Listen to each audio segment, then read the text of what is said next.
छोटे से गांव में रहता था रमेश, एक ऐसा लड़का जिसके पास न तो धन था न ही कोई बड़ा नाम, लेकिन उसके पास था एक सपना, अपने परिवार को गरीबी के दलदल से निकालने का।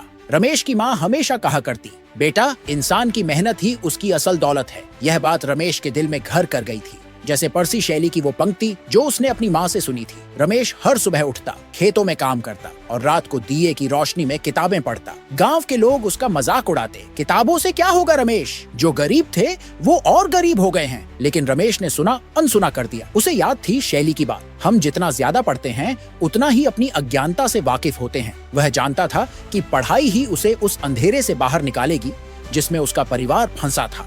एक दिन गांव में भयंकर सूखा पड़ा, खेत सूख गए, पानी की एक बूंद न बची। गांव वाले निराश हो गए, उनकी उम्मीदें टूटने लगी। लेकिन रमेश ने हार नहीं मानी। उसे शैली की पंक्ति याद आई, जीवन उड़ान नहीं भर सकता लेकिन बदल सकता है। उम्मीद बंद हो सकती है लेकिन मर नहीं सकती। उसने गांव वालों को इकट्ठा किया और एक पुराने कुएं को फिर से खोदने का फैसला किया। लोग हंसे, यह पागलपन है, लेकिन रमेश ने मेहनत शुरू कर दी। दिन रात पसीना बहाया, पत्थर तोड़े, मिट्टी हटाई। कई हफ्तों की मेहनत के बाद एक दिन कुएं से पानी की धार फूटी। गांव में खुशी की लहर दौड़ गई। लोग रमेश को कंधों पर उठाने लगे। उसकी मेहनत ने न सिर्फ पानी दिया बल्कि गांव वालों की उम्मीदों को भी जिंदा किया। लेकिन रमेश का दिल अभी भी भारी था। उसे अपनी माँ की बीमारी का दर्द सता रहा था। शैली की बात उसके कानों में गूंजी, मुसीबत का दर्द बहुत मोटा होता है।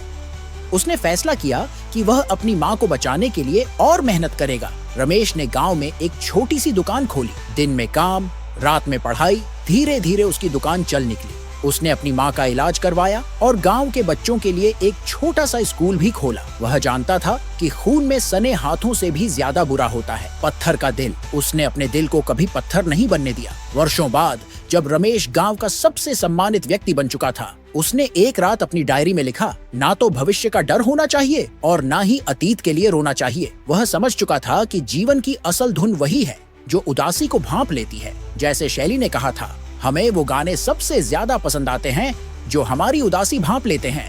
रमेश की कहानी गांव गांव में फैल गई। लोग उसे मेहनत की मूरत कहने लगे।